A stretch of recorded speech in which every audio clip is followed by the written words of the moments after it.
টি-20 বিশ্বকাপে অংশ না নেয়া ইস্যুতে বিস্ফোরক মন্তব্য কোচ সালাউদ্দিনের। সাবেক ক্রীড়া উপদেষ্টা আসিফ নজরুলকে মিথ্যাবাদী আখ্যা। উনি খাড়ার উপরে এরকম মিথ্যা কথা বলবে এটা আসলে আমি ভাবতে পারতেছি না। আমি কিভাবে ছেলেদের সামনে আসলে মুখ দেখাবো। জাতীয় দলে নিয়মিত খেলেও বিসিবির কেন্দ্রীয় চুক্তিতে উপেক্ষিত জয় সাইফুদ্দিন। মাসিক 8 লাখ টাকা পারিশ্রমিকের এ ক্যাটাগরিতে শান্ত মিরাজরা। আলোচনা হলেও নেই সাকিব। সাফের রানীদের এবার মহাদেশীয় শ্রেষ্ঠত্বের মিশন। রোমাঞ্চ সঙ্গী করেই প্রথমবার নারী এশিয়ান কাপ খেলতে অস্ট্রেলিয়া গেল বাংলাদেশ দল। প্রস্তুতি নিয়ে অসন্তোষ কোচের।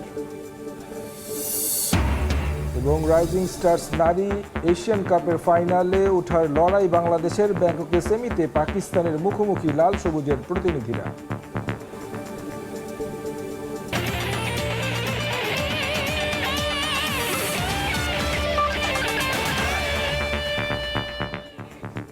বিশ্বের নানা প্রান্তের খেলাধুলার খবর নিয়ে আমাদের নিয়মিত আয়োজন খেলার সময়, আর এই আয়োজনে আপনাদের সঙ্গে আছি আমি তারেক হাসান শিমুল।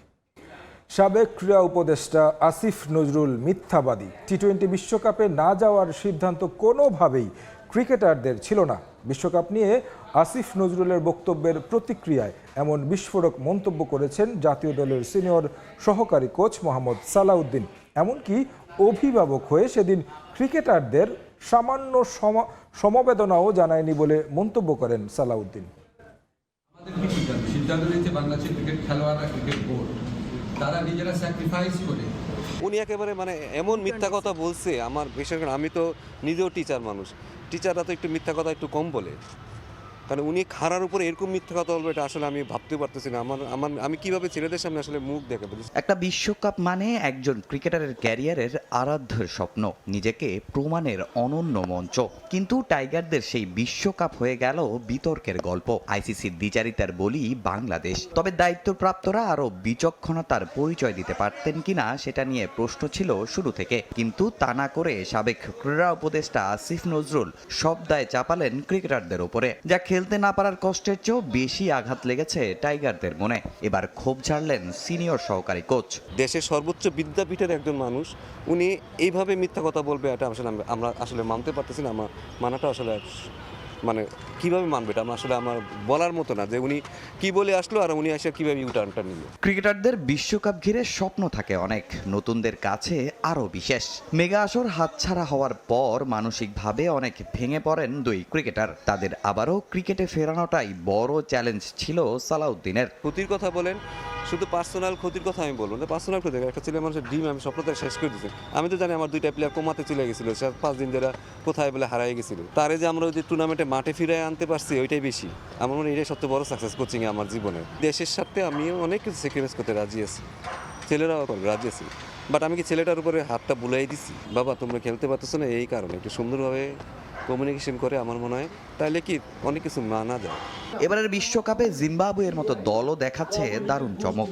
ভারত শ্রীলঙ্কার উইকেটের আচরণও বেশ ভালো। এমন একটা বিশ্বকাপ মিস করে আক্ষেপে পড়ছেন ক্রিকেটাররা। অধিনায়ক হিসেবে প্রথম বিশ্বকাপ ছিল লিটনের। কলকাতা আর শ্রীলঙ্কাতে খেলা দেখার পরে মনে হলো যে উইকেটটা হয়তো আমাদের জন্য অনেক প্রিফারেবল ছিল। আমরা হয়তো এই উইকেটে ভালো করতে পারতাম।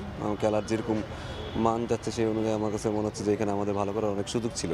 ওয়ার্ল্ড কাপ খেলবো আমরা তো 1 বছর আগের থেকেই আমরা স্বপ্ন দেখতেছি। আমি নয় কোচিং স্টাফ, আমি আর কোনো ফ্যাক্টর নেই, ঠিক আছে। বাট যেই প্লেয়ারটা, যে ক্যাপ্টেনটা, যে প্লেয়ারটা এতদিন ধরে 1 বছর ধরে সেই কিন্তু ওয়ার্ল্ড কাপের জন্য প্রিপারেশন নিচ্ছে যে আজকে ওই স্টেজে আমি খেলবো। তার জন্য এটা আসলে কতটা পেইনফুল সেটা সে ভালো জানে। আমরা যতই তাকে সান্ত্বনা দিই, যতই মোটিভেশন দিই, যতই বকাঝকা করি, অ্যাকচুয়ালি দিন শেষে তার জন্য তো এটা অনেক বড় ক্ষতি হয়ে গেছে। আগামী বছর ওয়ানডে বিশ্বকাপ, দ্রুতই এই কষ্ট কাটিয়ে উঠুক ক্রিকেটাররা, এমন প্রত্যাশাই সালাউদ্দিনের। তামিম হোসেন, সময় সংবাদ, ঢাকা। 2026 সালের সেন্ট্রাল কন্ট্রাক্ট ঘোষণা করেছে বাংলাদেশ ক্রিকেট বোর্ড, যেখানে বেতন কমেছে তাসকিন আহমেদের।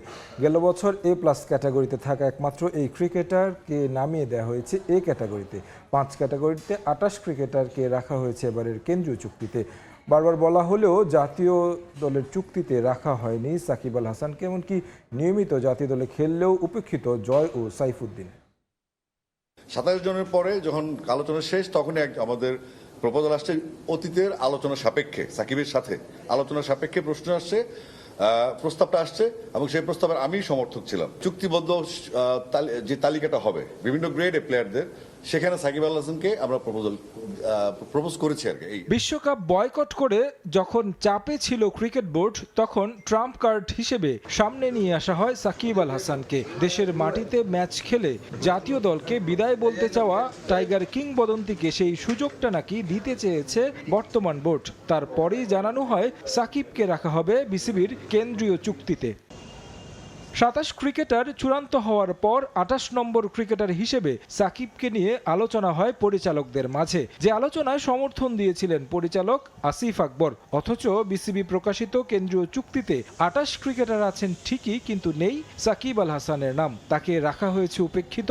বিশ্বকাপ বাদ দিয়ে যে সমালোচনায় পড়েছিল বোর্ড, আর সেজন্য বোর্ড পরিচালকরা এমন স্ট্যান্ড নিয়েছিল তা স্পষ্ট হয় এমন কাণ্ডে।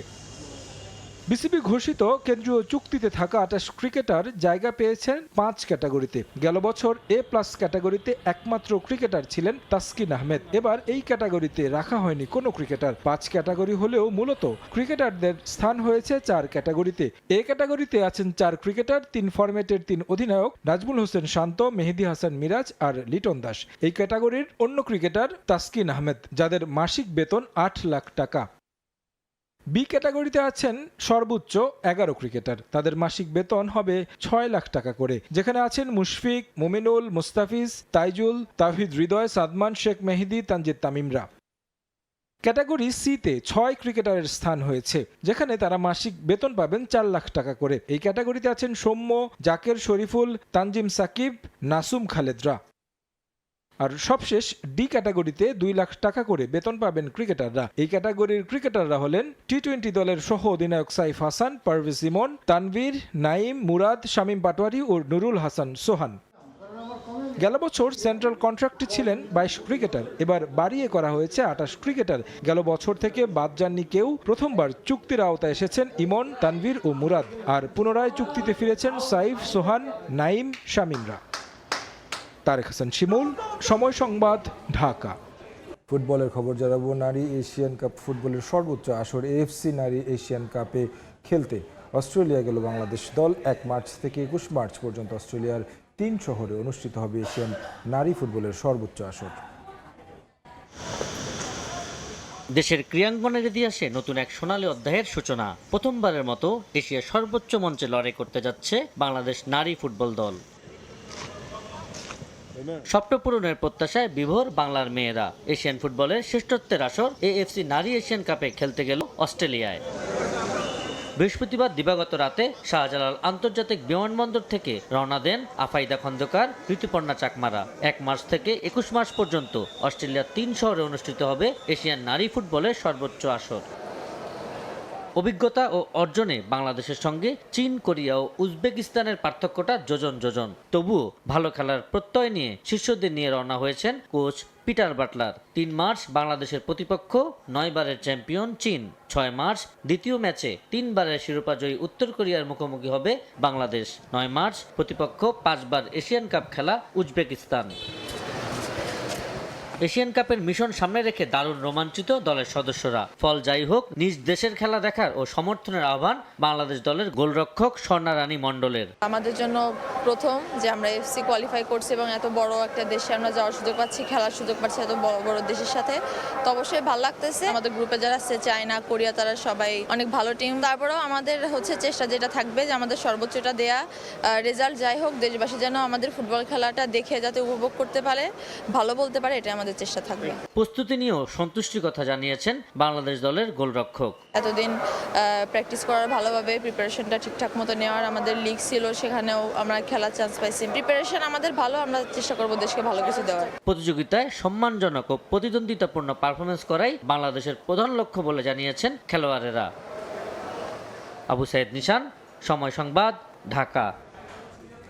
যে মেসুদ ওজিলকে ঘিরে উখিয়ার রোহিঙ্গা আশ্রয় শিবির পরিণত হয় আনন্দের কেন্দ্রস্থলে। প্রীতি ফুটবল ম্যাচ ঘিরে হাজারো মানুষের উচ্ছ্বাস যেন কিছু মুহূর্তের জন্য ভুলিয়ে দেয় সব দুঃখ। মধুরছড়া শিবিরের ছোট্ট মাঠে খেলতে নেমে গোলও করেছেন ওজিল। উদযাপনে মাতেন রোহিঙ্গা শরণার্থীদের সঙ্গে। কক্সবাজার থেকে সুজাউদ্দিন রুবেল জানাচ্ছেন বিস্তারিত। উখিয়ার মধুরছড়া আশ্রয় শিবির বড় মাঠে চলছে প্রীতি ফুটবল ম্যাচ। মাঠের চারপাশে কয়েক হাজার দর্শক, উত্তেজনায় টগবগ করছে পরিবেশ। হঠাৎই আকাশি নীল জার্সি পরে মাঠে নামলেন একজন। তখনই ওজিল ওজিল স্লোগানে প্রকম্পিত হলো চারদিক। রোহিঙ্গা আশ্রয় শিবিরের এই প্রীতি ম্যাচে মাঠে নেমে সবাইকে উচ্ছ্বাসে মাতালেন জার্মানির বিশ্বকাপ জয়ী এই তারকা। কিছু সময়ের জন্য খেললেও রোহিঙ্গা তরুণদের জন্য এই স্মৃতি থাকবে চিরদিন। প্রিয় তারকাকে সামনে পেয়ে অনেকেই খেলা ফেলে জড়িয়ে ধরেন। মুঠোফোনে সেলফি তুলতেও ভুলেননি কেউ কেউ। কঠোর নিরাপত্তার কারণে কেউ বা পারেনি। তাতে কি দুঃখের শিবিরে এমন আনন্দ আসে বা কদিন। আমাকে স্বপ্ন ছিল ওদিল থেকে দেখতে পাইছি, আমি তো অনেক খুশি লাগছে। হাত মিলাই বাদে সিবিতে যে আজ আমার হয়তো বল খেলাই বেশি ভালো লাগে। ওজুলের দেখে রাত বেশি খুশি লাগে, কিন্তু ডাকে যাই না হারি কি হয়তো সিকিউরিটি আছে দিয়ে আনলা বলি টিভির মাঝে দেখিলাম যে মানে এই উজিলরে আজ সাথে ইন্দিলা প্র্যাকটিক্যালি ফেস টু ফেস দেখি দিয়ে আনলা সাথে আর তো কাছে বেশি খুশি লাগে। রোহিঙ্গা শিবির পরিদর্শনের ব্যস্ত সূচির মাঝেও এই প্রীতি ম্যাচে অংশ নেন Ozil. Arakan Rohingya football federation আয়োজন করে এই বিশেষ প্রীতি ম্যাচ। প্রতিযোগিতামূলক ফুটবল ছাড়লেও এদিন পায়ের জাদু দেখিয়েছেন ওজিল। কয়েকজন খেলোয়াড় ঘিরে ধরলেও থামানো যায়নি। লক্ষ্যভেদী শটে বল জড়িয়ে যায় জালে। গোলের আনন্দে আবারও ফেটে ওঠে পুরো মাঠ। বিশ্ব ফুটবল মাতানো ওজিলের জন্য এমন অভিজ্ঞতা দারুণ। রোহিঙ্গা শিবিরে এসে জানিয়েছেন এমন স্মৃতি মনে রাখবেন বহুদিন। রমাদান মুবারক, and I wish both teams a good luck. May Allah protect all of us, and I'm happy that I'm here in Bangladesh today, especially in this place, to see the people, to understand the people. And as I said before, I wish both clubs all the best, and see you soon, inshallah. Rohingya শিবিরের ছোট্ট মাঠে বিশ্বকাপ জয়ী তারকার উপস্থিতি একদিনের জন্য হলেও এনে দিল বিশ্ব ফুটবলের ছোঁয়া। সুজাউদ্দিন রুবেল, সময় সংবাদ, কক্সবাজার। টি-20 বিশ্বকাপে অস্ট্রেলিয়ার পারফরমেন্সে হতাশ সাবেক অধিনায়ক রিকি পন্টিং। জিম্বাবুয়ের কাছে হারের পরই অজিদের বিশ্বকাপ শেষ হয়ে যায় বলেও মন্তব্য করেন তিনি। জিম্বাবুয়ের কাছে হারের সমালোচনাও করেন পন্টিং। আগামী বিশ্বকাপ হবে অজিদের ঘরের মাঠে, তার জন্য এখন থেকেই পরিকল্পনা করার পরামর্শ তিনটি ওয়ানডে বিশ্বকাপ জয়ী এই কিংবদন্তি। ঘরের মাঠে পরের বিশ্বকাপে ম্যাক্সওয়েলকে আর দলে দেখছেন না পন্টিং, তবে মার্শ হেডদের নিয়ে আশাবাদী সাবেক অধিনায়ক। বিশ্বকাপ শুরুর আগে শিরোপার অন্যতম দাবিদার ছিল অস্ট্রেলিয়া, কিন্তু মাঠের পারফরমেন্সে সেই প্রত্যাশার প্রতিফলন দেখা যায়নি। দেড় দশকের বেশি সময় পর টি-20 বিশ্বকাপের গ্রুপ পর্ব থেকে বিদায় নিতে হচ্ছে মাইটি অজিদের। টি-20 ফরম্যাটের বিশ্বকাপের প্রথম আসরে জিম্বাবুয়ের কাছে হেরেছিল অজিস। 19 বছর পর আবারও বিশ্বমঞ্চে মুখোমুখি হয় দুদল, এবারও একই ফলাফল, যে হারের চড়া মূল্য দিতে হচ্ছে অস্ট্রেলিয়াকে। এবারের বিশ্বকাপটা অস্ট্রেলিয়ার জন্য মোটেও ভালো ছিল না। শুরুতেই হ্যাজেলউড, কামিন্স ইনজুরির জন্য ছিটকে যান। এরপর টিম ডেভিডও কিছু ম্যাচ খেলতে পারেননি। আমার মনে হয় জিম্বাবুয়ের কাছে হারার পর আমাদের বিশ্বকাপ সেখানেই শেষ হয়ে গেছে। টুর্নামেন্ট শুরুর আগে গ্রুপ থেকে আমার মনে হয়েছিল শ্রীলঙ্কাকে ঘরের মাঠে হারানো কঠিন হবে, এবং সেটাই হয়েছে। কিন্তু জিম্বাবুয়ে আইসিসি ইভেন্টে অস্ট্রেলিয়াকে হারাবে, এটা মেনে নেওয়া কঠিন। বিশ্বকাপের মতো বড় টুর্নামেন্টে আপনি প্রতিপক্ষকে এমন সুযোগ দিতে পারেন না। এরই মধ্যে আলোচনা শুরু হয়েছে পরবর্তী টি-20 বিশ্বকাপ নিয়ে, যে আসরের সহ আয়োজক অস্ট্রেলিয়া। অজিদের অজস্র জয়ের নায়ক গ্লেন ম্যাক্সওয়েল এবারে টুর্নামেন্টে ভালো করতে পারেননি। বয়স হয়েছে 37। ঘরের মাঠে পরের বিশ্বকাপে ম্যাক্সওয়েলকে আর দলে দেখেন না পন্টিং, তবে মার্শ হেডদের নিয়ে আশাবাদী সাবেক অধিনায়ক। সব মিলিয়ে পন্টিং এর বার্তা স্পষ্ট, অস্ট্রেলিয়াকে বড় দলের মতো খেলতে হলে দায়িত্ব নিতে হবে অভিজ্ঞদের, তরুণদের হতে হবে ধারাবাহিক। সাজিদ মুস্তাহিদ, সময় সংবাদ। আবারও স্বাগত খেলার সময়। গাজা উপত্যকায় একটি নতুন ফুটবল স্টেডিয়াম নির্মাণে সহায়তার প্রতিশ্রুতি দিয়েছে ফিফা। ওয়াশিংটনে প্রেসিডেন্ট ডোনাল্ড ট্রাম্পের বোর্ড অফ পিসের উদ্বোধনী সভায় বিষয়টি নিয়ে আলোচনা হয়েছে। 9টি দেশের সরকার প্রধান গাজায় ত্রাণ প্যাকেজের জন্য $7 বিলিয়ন দেওয়ার প্রতিশ্রুতি দিয়েছে। অন্য 5টি দেশ আন্তর্জাতিক স্থিতিশীলতা রক্ষাকারী বাহিনীর অংশ হিসেবে সৈন্য মোতায়েন করবে। ফিফা প্রেসিডেন্ট জিয়ানি ইনফান্তিনো বলেন, কেবল ঘর বাড়ি, স্কুল, হাসপাতাল বা রাস্তা পুনর্নির্মাণ করলেই হবে না, মানুষের আবেগ, আশা এবং বিশ্বাসকেও পুনর্গঠন করতে হবে। ফুটবল এখানে বড় ভূমিকা রাখবে, তাই গাজায় ফিফা একটি ফুটবল স্টেডিয়াম নির্মাণ করে দিবে।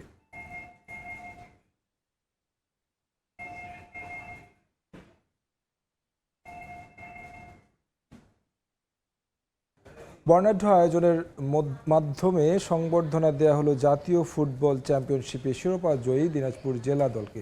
জেলা প্রশাসক মিলনায়তনে জেলা দলের খেলোয়াড় ও কর্মকর্তাদের ফুলেল শুভেচ্ছা জানান জেলা প্রশাসক রফিকুল ইসলাম। এ সময় সুস্থ ও সমৃদ্ধ সমাজ গঠনে খেলোয়াড়দের ভূমিকা রাখার আহ্বান জানান তিনি। গোলাম নবী দুলালের তথ্য ও মঞ্জিল আলম শিমুলের ছবি নিয়ে ডেস্ক রিপোর্ট। গত নভেম্বরে প্রথমবারের মতো জাতীয় ফুটবল চ্যাম্পিয়নশিপ জেতে দিনাজপুর।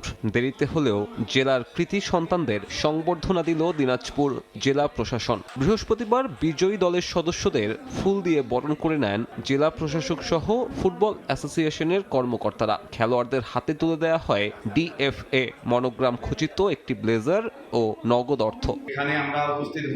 এ সময় জেলার ফুটবলকে এগিয়ে নিতে বড় পরিকল্পনা সাজানোর দাবি জানান ফুটবলাররা। আমরা যে মাঠ থেকে খেলাধুলো করে মানুষ হয়েছি সেই মাঠটা এখন আমাদের খেলার জন্য উপযোগী না, সেই মাঠটা এখন বন্ধ। আমি ডিসি স্যারকে অনুরোধ করব আমাদের মাঠটা যেন খুব শীঘ্রই খুলে দেওয়া হয়। জাতীয় ফুটবল চ্যাম্পিয়নশিপের অর্জনে থেমে না থেকে দেশের ফুটবলের নেতৃত্বে দিনাজপুরের খেলোয়াড়দের তৈরি করার পরিকল্পনা নীতি নির্ধারকদের। এই টিমটা নিয়ে পুরো আশাবাদী। আমাদের দিনাজপুর জেলার 6-7 জন প্লেয়ার ঢাকা মাঠে রানিং খেলতেছে। ইনশাআল্লাহ আমরা এই টিম নিয়েও ঢাকা স্বাধীনতা কাপে আশানুরূপ ফল করব। দিনাজপুর একটা ভালো অবস্থানে যাবে। নতুন প্রজন্মকে মাদক, সন্ত্রাসমুক্ত ও সুস্থ আর সমৃদ্ধ সমাজ গঠনে খেলাধুলার বিকল্প নেই বলে মনে করেন জেলা প্রশাসক। পৃথিবীতে আমি বিশ্বাস করি পরিচিতি পাওয়া বা ভালো থাকার সবচেয়ে ভালো পথ হলো খেলাধুলার সঙ্গে জড়িত থাকা। গত 22 নভেম্বর ঢাকা কমলাপুরের বীরশ্রেষ্ঠ শহীদ সিপাহী মোস্তফা কামাল স্টেডিয়ামে প্রতিদ্বন্দ্বিতাপূর্ণ ফাইনালে 3-2 ব্যবধানে সিরাজগঞ্জকে হারিয়ে জাতীয় চ্যাম্পিয়নশিপ ট্রফি ঘরে তোলে উত্তরের জেলা দিনাজপুর। সময় সংবাদ, দিনাজপুর। খেলার সময়ের শীর্ষ সংবাদগুলো জানিয়ে দিচ্ছে আরেকবার। টি-20 বিশ্বকাপে অংশ না নেওয়া ইস্যুতে বিস্ফোরক মন্তব্য কোচ সালাউদ্দিনের। সাবেক ক্রীড়া উপদেষ্টা আসিফ নজরুলকে মিথ্যাবাদী আখ্যা। উনি খাড়ার উপরে এরকম মিথ্যা কথা বলবে এটা আসলে আমি ভাবতে পারতেছি না। আমি কিভাবে ছেলেদের সামনে আসলে মুখ দেখাবো। জাতীয় দলে নিয়মিত খেলেও বিসিবির কেন্দ্রীয় চুক্তিতে উপেক্ষিত জয় সাইফুদ্দিন। মাসিক 8 লাখ টাকা পারিশ্রমিকে এই ক্যাটাগরিতে মিরাজ শান্তরা। আলোচনা হলেও নেই সাকিব। এবং সাফির রানীদের এবার মহাদেশীয় শ্রেষ্ঠত্বের মিশন। রোমাঞ্চ সঙ্গী করেই প্রথমবার নারী এশিয়ান কাপ খেলতে অস্ট্রেলিয়ায় গেল বাংলাদেশ দল। প্রস্তুতি নিয়ে অসন্তোষ কোচের।